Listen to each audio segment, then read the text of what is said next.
Hello learners, welcome back to our channel learn with నందు. ఈరోజు after అనే preposition గురించి తెలుసుకోబోతున్నాం. ఆఫ్టర్కు తెలుగు మీనింగ్ తర్వాత. ఈ తర్వాత అనే ప్రిపోజిషన్ ఎక్కడెక్కడ యూస్ చేస్తారు అంటే, తర్వాత చెప్తా, తర్వాత అని యూస్ చేస్తుంటాం కదా, అలాంటప్పుడు ఈ తర్వాత అనే ప్రిపోజిషన్ని యూస్ చేస్తారు. 2 రోజుల తర్వాత, స్పీచ్ తర్వాత, పెళ్ళి తర్వాత, ఊరెళ్ళిన తర్వాత, అలాంటప్పుడు మనం యూస్ చేస్తుంటాం కదా ఈ తర్వాత అనే ప్రిపోజిషన్. సో ఈ తర్వాత అనే ప్రిపోజిషన్కు కొన్ని ఎగ్జాంపుల్స్ చూద్దాం. 2 సంవత్సరాల తర్వాత, ఆఫ్టర్ 2 ఇయర్స్. ఆఫ్టర్ 2 ఇయర్స్ అంటే ఏంటి? 2 సంవత్సరాల తర్వాత. స్కూల్ తర్వాత, ఆఫ్టర్ స్కూల్.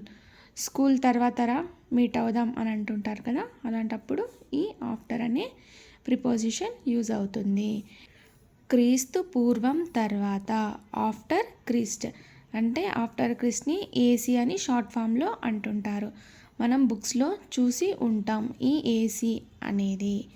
ఆఫ్టర్ క్రిస్ట్ అంటే ఏమిటి? క్రీస్తు పూర్వం తర్వాత అని అర్థం. అరుణ తర్వాత, ఆఫ్టర్ అరుణ. అరుణ తర్వాత పక్కన ఎవరైనా కూర్చోంటారు కదా, ఆమెను పిలిచండి, అరుణ తర్వాత ఉండే ఆమెను పిలిచండి అని అంటుంటాం కదా, అలాంటప్పుడు కూడా ఈ ఆఫ్టర్ అనే ప్రిపోజిషన్ యూజ్ అవుతుంది. స్పీచ్ తర్వాత, after the speech.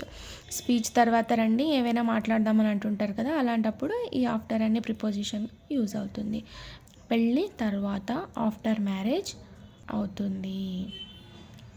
Thank you so much for watching this video. Please subscribe to Learn with Nandu channel for more videos. Thank you.